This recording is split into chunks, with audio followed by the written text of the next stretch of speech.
Boa noite. Boa noite. O ministro do Supremo, Edson Fachin, recebe um pedido de rescisão do acordo de delação premiada do sócio da JF, Wesley Batista. Operação da Polícia Federal na Bahia. O ex-governador Jacques Wagner, do PT, é suspeito de embolsar mais de 80 milhões de reais em propina. A Procuradora-Geral da República, Raquel Dodge, encaminha ao Supremo a solicitação de mais tempo para o inquérito que apura o suposto benefício de empresas por um decreto do presidente Michel Temer. E pede que o diretor-geral da Polícia Federal, Fernando Segovia, seja impedido de interferir na investigação sob pena de ser afastado do cargo. Terroristas sequestram mais de 100 meninas na Nigéria. Uma iniciativa do Partido Comunista Chinês abre caminho para perpetuar o presidente Xi Jinping no poder. O exército começa a controlar a entrada de refugiados venezuelanos em Roraima. Presa no Rio, uma quadrilha especializada em roubar cofres de bancos. E a insegurança pública vira senha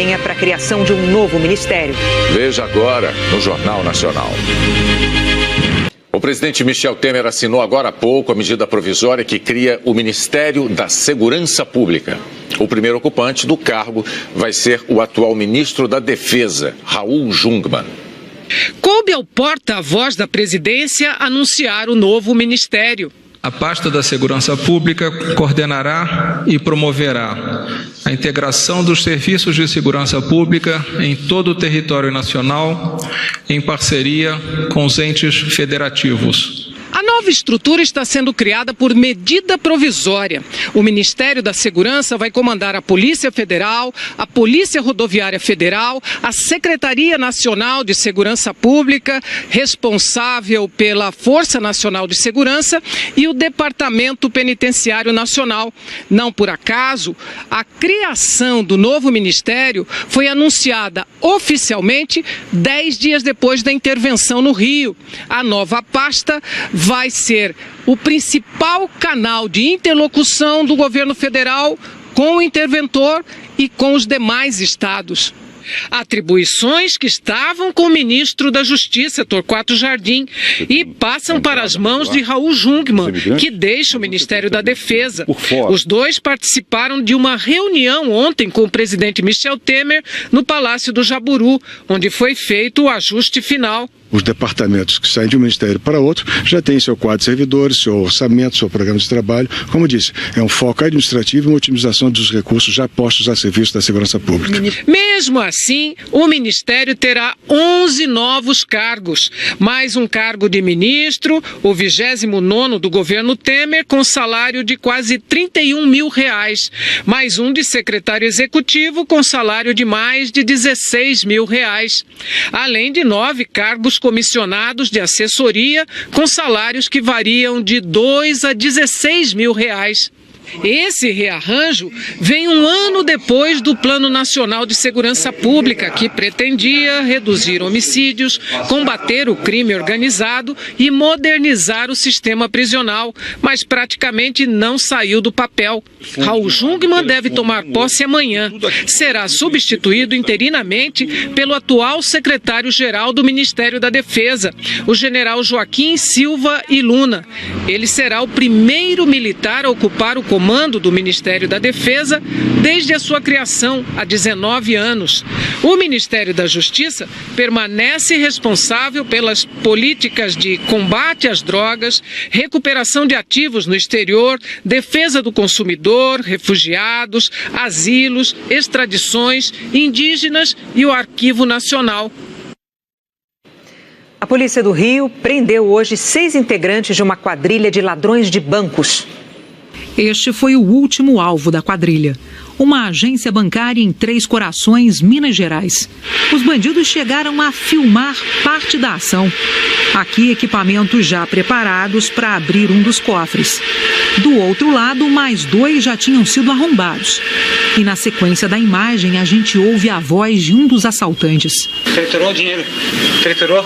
O bandido se referia a este outro cofre mais moderno que não apenas tinge de vermelho, mas também tritura o dinheiro em caso de arrombamento. arrombamento.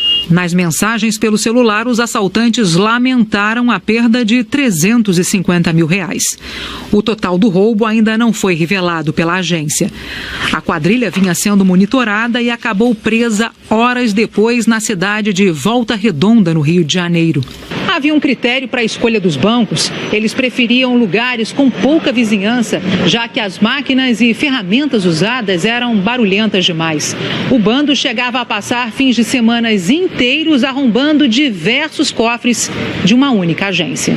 Os bandidos alugavam imóveis colados aos bancos e abriam buracos nas paredes para ter acesso.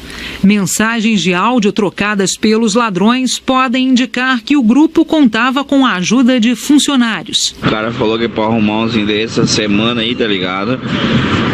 Que ele ia estar arrumando assim, entendeu? Há pelo menos um indivíduo, funcionário da instituição financeira, que é capaz de fornecer informações privilegiadas para que o bando possa atuar sem que haja uma intervenção policial. Nos últimos meses, a quadrilha tinha o cuidado de não transportar de uma cidade para outra as ferramentas usadas nos arrombamentos.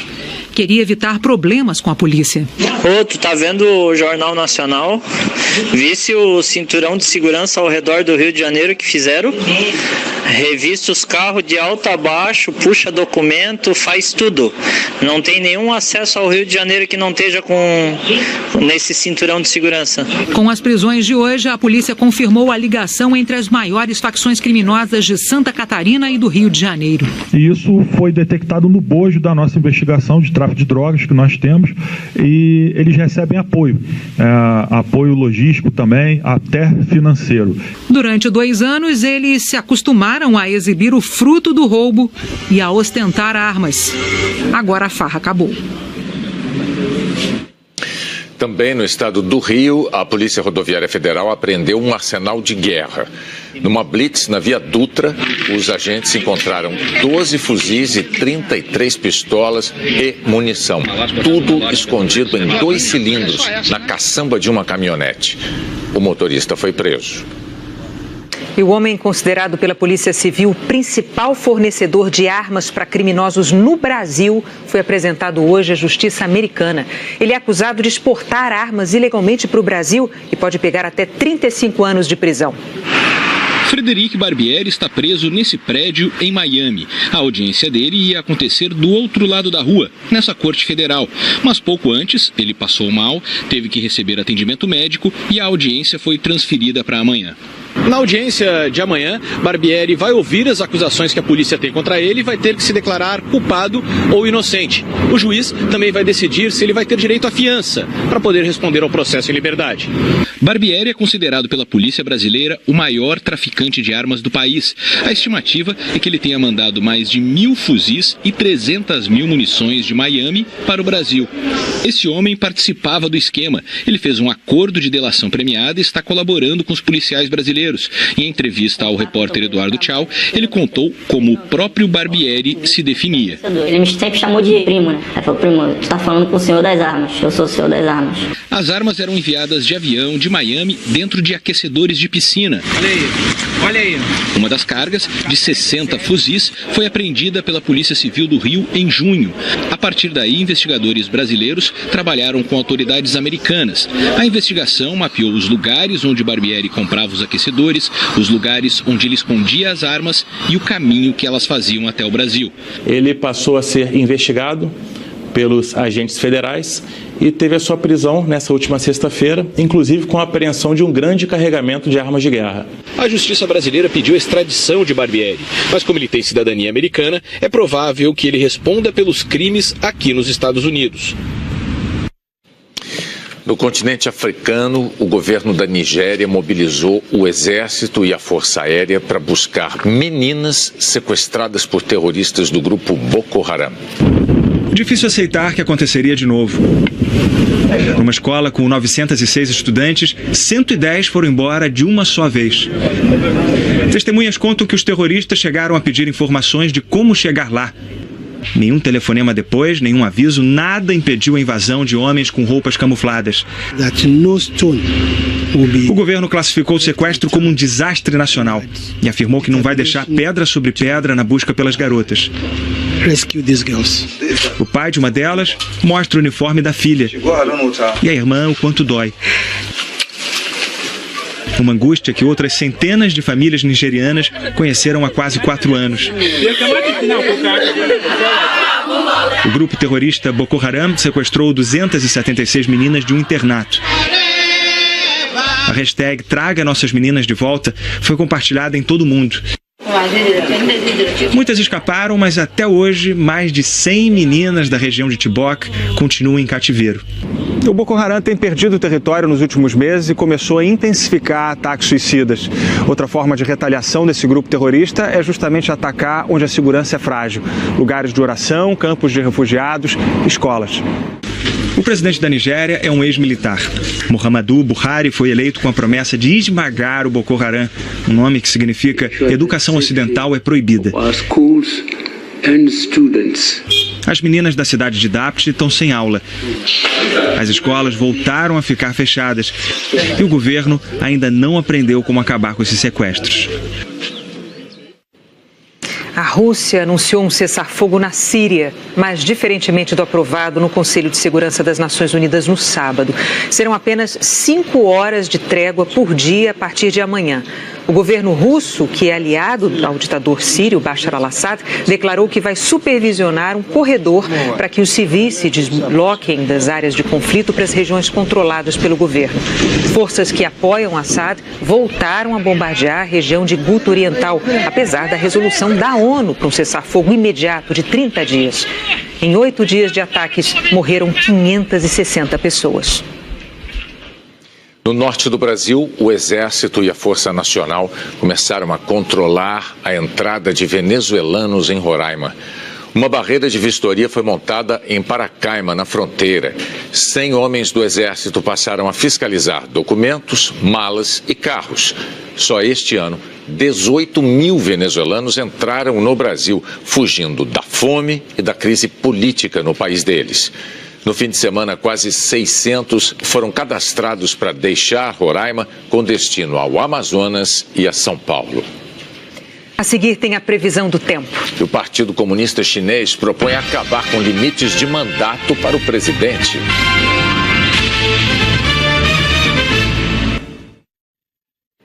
Antes da previsão do tempo com a Maju, deixa eu fazer uma correção. Eu disse agora há pouco, referindo-me a uma cidade de Roraima, na fronteira com a Venezuela, como Paracaima, é Pacaraima, gente. Estou trocando as sílabas aqui. Maria Júlia Coutinho, boa noite. O que você destaca agora para esse finzinho de fevereiro?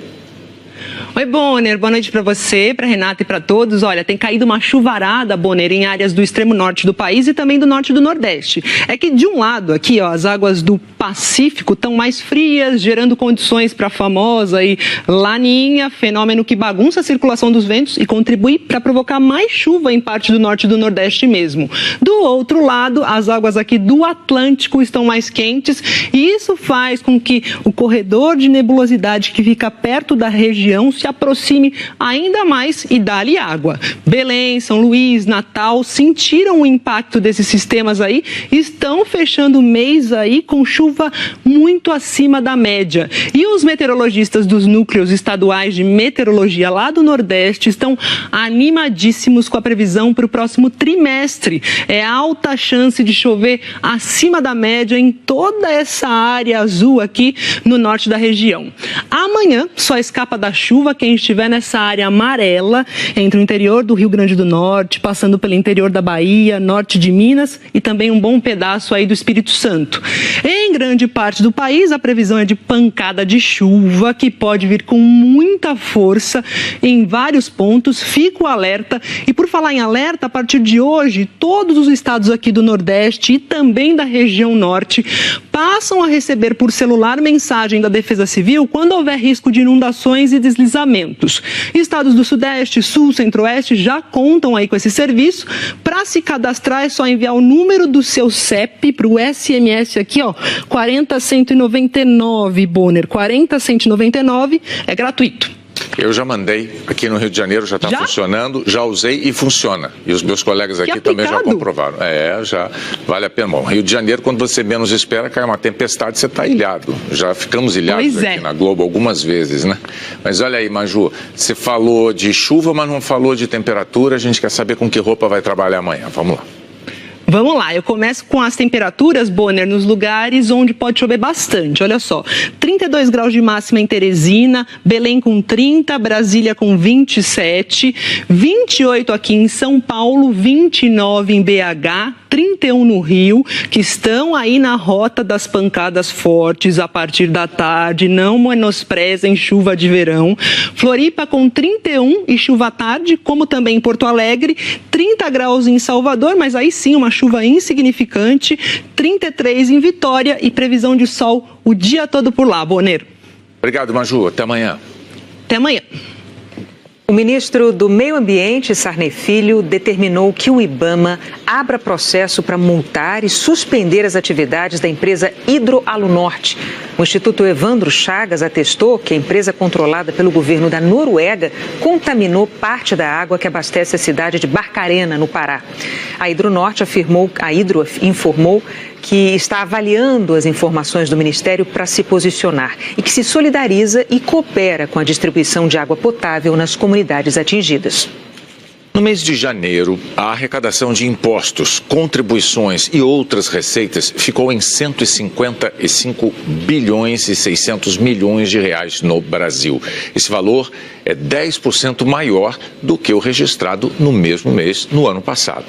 De acordo com a Receita Federal, o aumento é explicado principalmente pela retomada da atividade econômica, mas também pelo último programa de parcelamento de dívidas de pessoas físicas e empresas com a União, Refis, e pelo aumento da tributação de PIS/COFINS sobre combustíveis. Faz 7 anos que o Congresso Nacional analisa a criação de um novo Código Comercial no Brasil. O código concentraria as regras sobre relações entre as empresas no país. Entre economistas, tributaristas e também empresários, isso levantou uma preocupação, a de um aumento dos custos e da burocracia. O Brasil até já tem um Código Comercial de 1850, a época do Império. De lá para cá, sofreu várias mudanças. As relações entre empresas foram incorporadas ao Código Civil. No Código Comercial só ficou o direito marítimo. Para modernizar a legislação, o presidente do Conselho de Direito da Federação do Comércio de São Paulo defende a criação de um novo Código Comercial. É um código que segue, digamos, a linha geral da legislação comercial nos Estados Unidos, na União Europeia e em alguns países emergentes, e com isso nós entendemos que vai facilitar a vida de todas as empresas com um único documento, substituindo um documento de 1850 cheio de pingentes, que foram todas as alterações que o Código Comercial teve. O texto que está no Senado tem mais de 1.100 artigos e o da Câmara 670. Para este professor da Fundação Getúlio Vargas, são muitas regras novas que só devem aumentar a burocracia nos negócios no Brasil. O novo código, ele cria regras onde elas não são necessárias. E ele cria duplicidade de regras em alguns casos. Nós não precisamos dessas grandes reformas que tentam resolver todos os problemas, ignorando a complexidade deles, ignorando que tem muita coisa diferente e que uma única solução não resolve tudo. O presidente da Comissão Especial da Câmara, que discute o projeto de lei, discorda. Ele diz que o novo código vem para acabar com a burocracia. Nós teremos juízes especializados porque necessário será a criação de varas especializadas em direito comercial e isso tudo vai tornar o ambiente comercial brasileiro muito mais atrativo para os investimentos. Tirando a burocracia da questão das relações comerciais entre as empresas, dos litígios entre as empresas, o que é que a gente promove? A gente promove competitividade. A Federação das Indústrias do Rio de Janeiro não acredita que o novo código vai melhorar o ambiente de negócios no país. Grande parte das matérias que são tratadas nessa proposta de Código Comercial, elas já são reguladas através de leis específicas. E essa sobreposição de matérias certamente trará insegurança jurídica aos nossos associados. Cada dia, cerca de 800 normas legais são criadas no Brasil. A pesquisa feita pelo Instituto Brasileiro de Planejamento Tributário levou em conta os últimos 29 anos. São mais de 5,5 milhões de regras que regulamentam os negócios no país desde que a Constituição de 1988 entrou em vigor. É tanta coisa nova a cada dia que, para acompanhar as mudanças, as grandes empresas precisam contratar outras companhias, ter salas inteiras como esta, com gente dedicada a estudar as alterações das leis. Imagine, então, como é difícil para o pequeno empresário sobreviver nesse emaranhado de regras que não param de mudar. Este professor de Direito Comercial da USP diz que um novo Código Comercial pode aumentar os custos com advogados, porque várias regras vão mudar de novo. Por uma pessoa do povo que quer constituir uma sociedade limitada com um capital pequeno de 10, 20 mil reais, quer dizer, o custo de pagar um advogado é um custo a mais. Um estudo feito pelo INSPER, com base no texto que está na Câmara dos Deputados, mostra que a adaptação das empresas ao novo Código Comercial pode custar até 26,5 bilhões de reais, o que vai provocar incertezas, atrasar investimentos e reduzir a geração de empregos. Eu acho muito mais seguro para o país e muito mais adequado para aperfeiçoar o ambiente de negócios, conjuntos de pequenas mudanças que vão fazendo aperfeiçoamentos, que aprendem com os erros, que corrigem. A nossa elevada e complexa legislação, ela acaba, exatamente por essas razões, gerando muitos atritos, muitos conflitos judiciais, muita insegurança, e essa incerteza prejudica a produção, prejudica o investimento. Tomou posse hoje em Brasília o novo presidente do Tribunal Superior do Trabalho. O ministro João Batista Brito Pereira assume a presidência do tribunal no lugar do ministro Ives Gandra Martins Filho, que deixa o cargo com o fim do mandato de 2 anos. A vice-presidência será ocupada pelo ministro Renato de Lacerda Paiva e a Corregedoria Geral da Justiça do Trabalho pelo ministro Lélio Bentes Correia. O presidente Michel Temer participou da cerimônia, mas não discursou. O novo presidente do TST, ministro Brito Pereira, tem 65 anos e é maranhense de Sucupira do Norte. Já em Brasília, entrou no TST como datilógrafo, se formou em Direito e virou ministro há 18 anos. No discurso de posse, Brito Pereira pregou a unidade na Justiça do Trabalho e disse que o tribunal enfrentará questões complexas. A prioridade agora é a implantação da reforma trabalhista na jurisprudência do Tribunal Superior do Trabalho. Após os necessários debates e a maturação do convencimento dos ministros integrantes da comissão instituída aqui para esse fim. O Tribunal Superior do Trabalho já começou a fazer a atualização de súmulas, ou seja, o ajuste dos entendimentos do tribunal de acordo com as novas regras que entraram em vigor com a reforma trabalhista. Essas súmulas vão servir de base para as decisões da Justiça Trabalhista em todo o país. O Partido Comunista da China quer permitir que o presidente Xi Jinping fique no governo por tempo ilimitado. As manchetes dos jornais chineses destacavam a proposta de mudança da Constituição. A cláusula que limita a 2 mandatos o cargo de presidente pode ser derrubada. Assim, Xi Jinping, prestes a começar o seu 2º e último mandato pela regra atual, ficaria mais tempo no poder.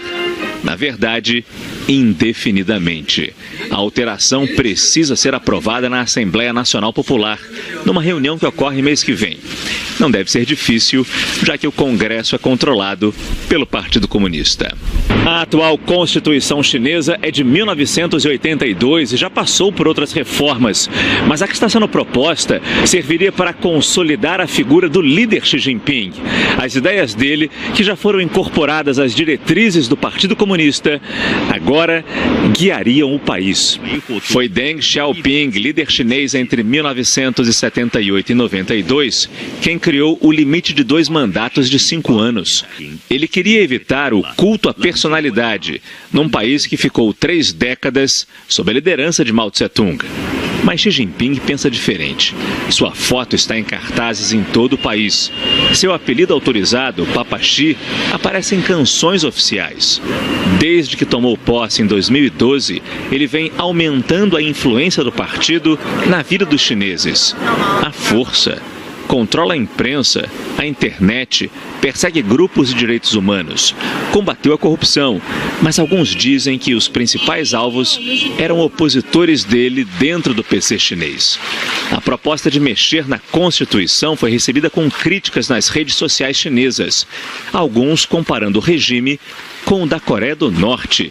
E as mensagens foram devidamente apagadas horas depois. Nesta segunda-feira, o porta-voz do Ministério das Relações Exteriores recomendou que se veja essa nova era do socialismo com características chinesas de uma maneira positiva. Um bom conselho, já que o rosto do líder nos cartazes deve demorar muito a mudar. A seguir, a Procuradoria-Geral da República rescinde o acordo de delação de Wesley Batista. O ex-governador da Bahia, Jacques Wagner, do PT, é suspeito de embolsar mais de 80 milhões em propina. A Polícia Federal indiciou o ex-governador da Bahia, Jacques Wagner, do PT, por suspeita de receber 82 milhões de reais em propina do consórcio responsável pelas obras da Arena Fonte Nova, em Salvador. Os policiais federais cumpriram 7 mandados de busca e apreensão em diversos endereços de Salvador. Entre eles, na casa de Jacques Wagner, neste prédio num bairro de classe alta. Os policiais apreenderam celulares, documentos e 15 relógios de luxo. Jacques Wagner, ex-ministro dos governos Lula e Dilma, ex-governador da Bahia pelo PT entre 2007 e 2014, é atualmente secretário estadual de Desenvolvimento Econômico.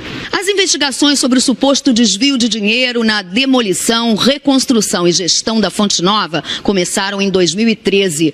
A Polícia Federal diz que a obra, comandada pelo consórcio formado pela Odebrecht e pela OAS, foi superfaturada em mais de 450 milhões de reais em valores atuais. Em razão das delações da Odebrecht e de material apreendido na OAS, nós verificamos que, de fato, o então governador recebeu uma boa parte do valor desviado do superfaturamento para pagamento de campanha eleitoral e de propina. O total investigado de pagamento é de 82 milhões de reais. A polícia afirma que só 3,5 milhões foram doações oficiais, que a outra parte foi entregue em espécie, sendo que uma parcela de 500 mil reais na casa da mãe de Jacques Wagner, no Rio de Janeiro. As investigações também mostram que o dinheiro era recebido por 2 intermediários, Bruno Dauster, atual secretário da Casa Civil do governo da Bahia, e Carlos Daltro, empresário e amigo pessoal do ex-governador. Jacques Wagner, Dauster e Daltro foram indiciados hoje. A Polícia Federal chegou a pedir a prisão temporária deles, que foi negada pelo Tribunal Regional Federal da Primeira Região. O nome de Jacques Wagner apareceu nas delações da Odebrecht fechadas no início do ano passado.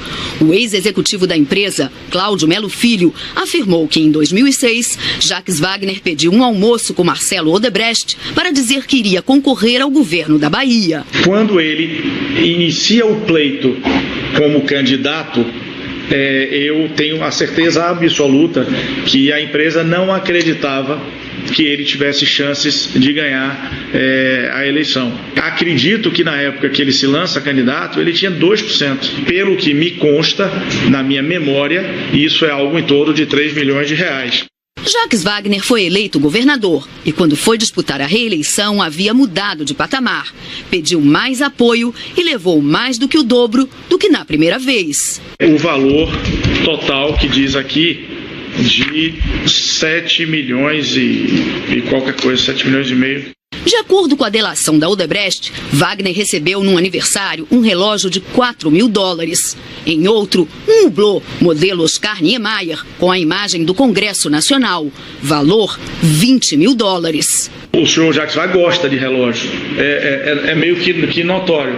Todo mundo mais ou menos sabia disso, entendeu? Eu pessoalmente sabia. Hoje, Jacques Wagner negou qualquer suspeita de recebimento de propina. Eu não peço, não autorizo ninguém a pedir qualquer tipo de reciprocidade por obras feitas. E assim foi na questão da Fonte Nova, que infelizmente a Polícia Federal está comprando uma versão que houve superfaturamento.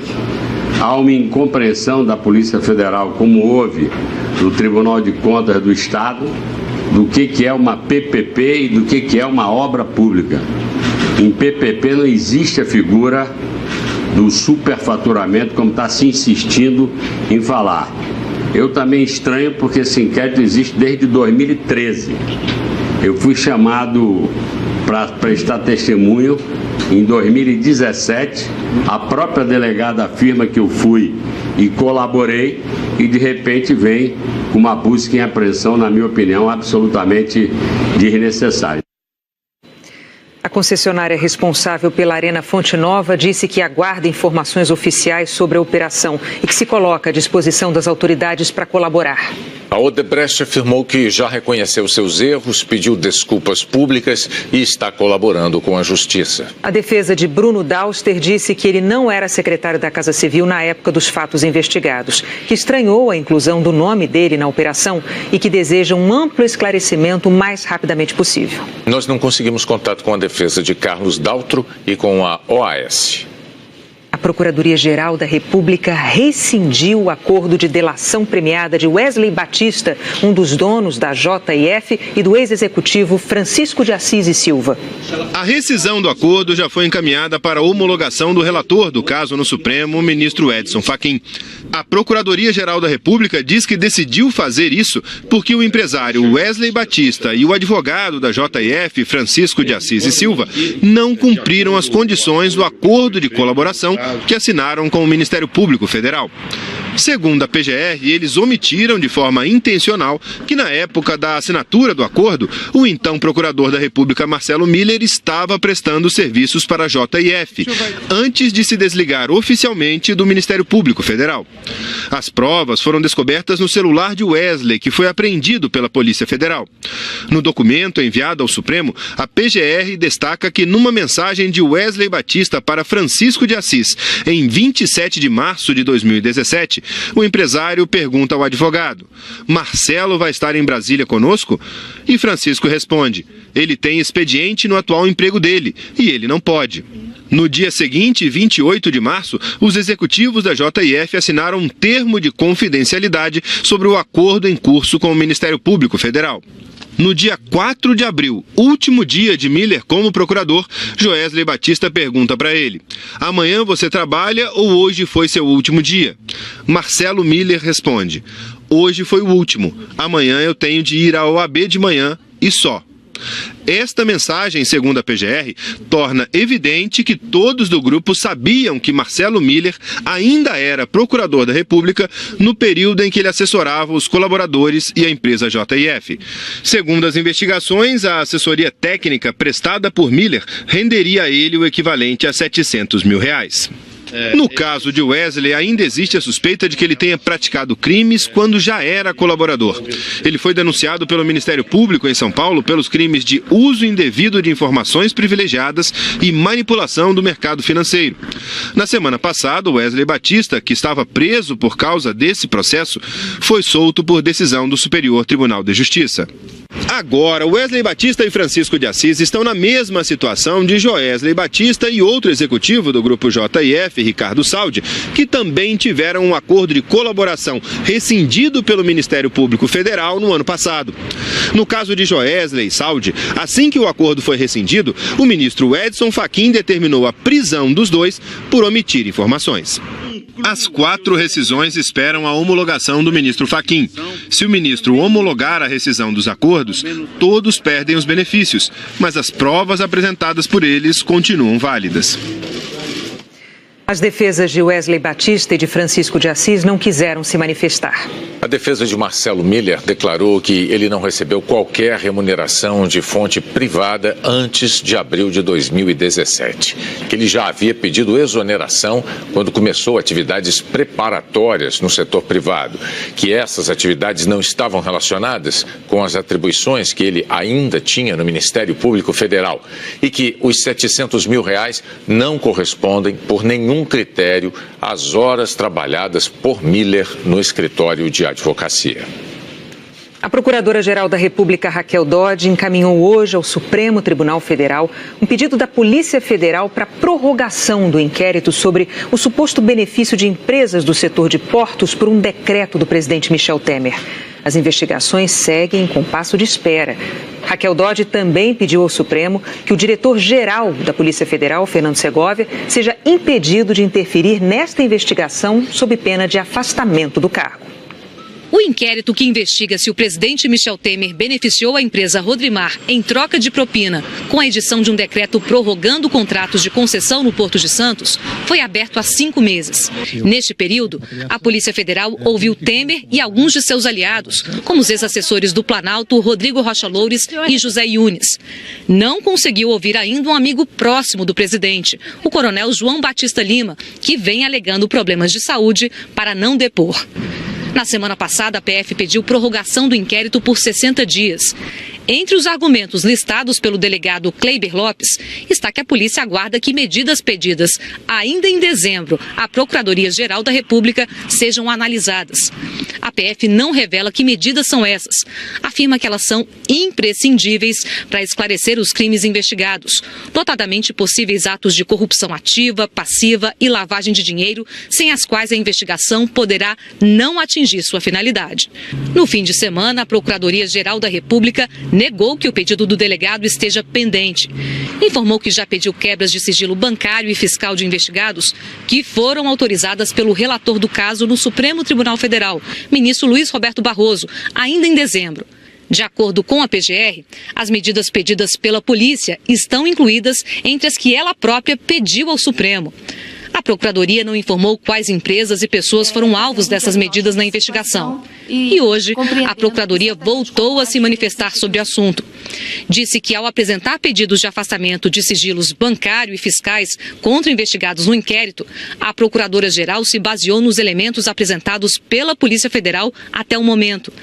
Raquel Dodge afirmou que, no entanto, pelo que observei da análise dos autos que ingressaram nessa procuradoria recentemente, houve novas diligências que serão analisadas e poderão ensejar eventuais pedidos complementares do MP.